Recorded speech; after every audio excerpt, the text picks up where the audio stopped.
আসসালামু আলাইকুম। খুব সংক্ষিপ্ত আকারে একটি গল্প বলবো।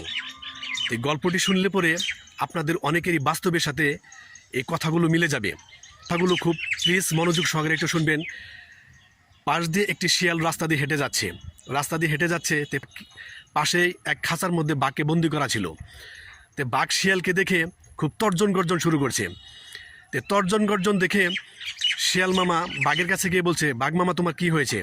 বাঘ মামা শিয়ালকে বলছে, মামা তুমি যদি আমাকে এখান থেকে উদ্ধার করো তাহলে আমরা দুইজনে বনে গিয়ে শিকার করতে পারবো, শিকার করে আমরা দুজনে বাঘ বাটোয়ারা করে খেতে পারবো। শিয়াল মনে মনে ভাবছে, বাঘ মামা তো ঠিকই বলছে, আমি তো বাঘের চেয়ে খুব কম দৌড়াতে পারি, তাহলে বাঘ মামাকে এখান থেকে উদ্ধার করি। আনন্দে আত্মহারা হয়ে বাঘ মামাকে খাঁচা থেকে বের করে আনে। বাঘ মামা খাঁচা থেকে বের হয়েই তর্জন গর্জন শুরু করে বলছে, শিয়াল মামা আমি এবার তোমাকে খাবো। শিয়াল মনে মনে ভাবছে, দুইজনে মনে মনে বনে গিয়ে জঙ্গলে শিকার করবো তো দূরের কথা, এখন দেখি আমি নিজেই বাঘের পেটে যাওয়ার অবস্থা হয়ে গেছি। কোনো উপায়ন্তর না দেখে বাঘ মামা থেকে বাঁচার জন্যে সে দৌড়ানো শুরু করছে।